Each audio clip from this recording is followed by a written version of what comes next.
Hi, I'm Lucia. I'm here today to talk to you about using trekking poles.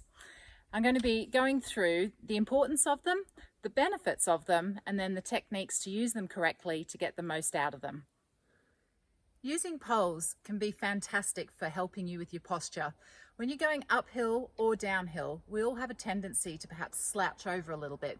So having the poles will keep that posture nice and upright. It's also great for your stride. The rhythmic tapping of the poles will keep you just keeping that regular stride going as well.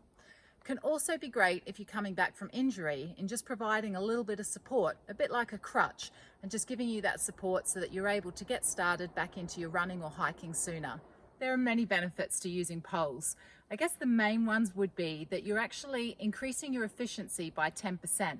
You're also decreasing your perceived exertion by 20%. So that's a lot when you're doing an ultra. It also reduces the impact on those forever important knees by 25%. Now the benefits of poles as well, as you can tell, I'm kind of leaning on mine at the moment, so you can actually take a bit of a rest break on them. They're good for that. They're also great for testing the depth of streams. You can use that to dip into a stream or into some snow. And also, as I've been finding around here, is checking in the bushes for snakes.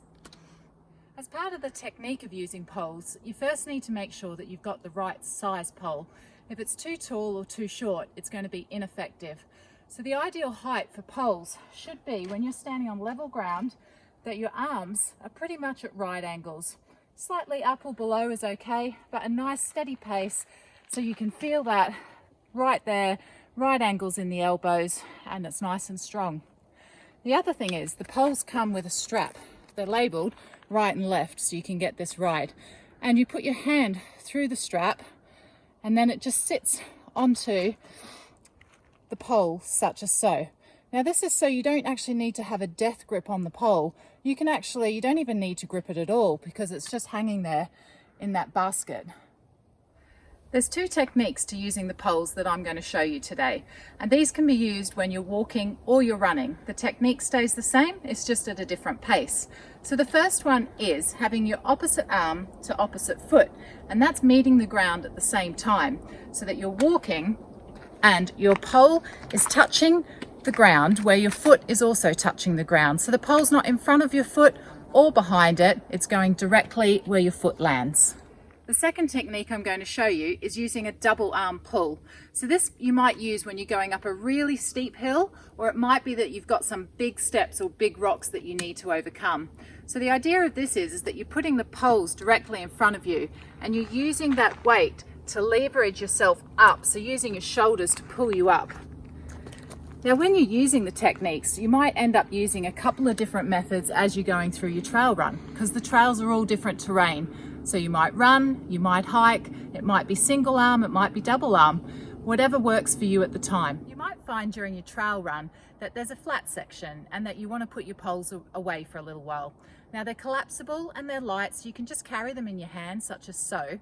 My other two favourite ways are to put them into your waistband. So I've got a naked waistband here that has some straps. You just tuck them in there and you can either keep them at the front of you and you can be running along, or you can twist that round and have them just sitting on top of your bum. The other way is to put them into your rucksack. So most rucksacks have got some straps that you can put them into, and it's just slipping them into the bottom section and then into the top, and then they're nice and secure on your pack. Trekking poles have become a real essential piece of kit for trail and ultra running. You will find that everyone from the elites at the front of the pack to those walking at the back of the pack are using poles. Now don't be scared to try them. They're actually really easy to use and you just need to go out and practice. So get a pair, head out to your local hill and just give them a go. Use my techniques and practice, and before you know it, you'll be flying around those mountains with your poles.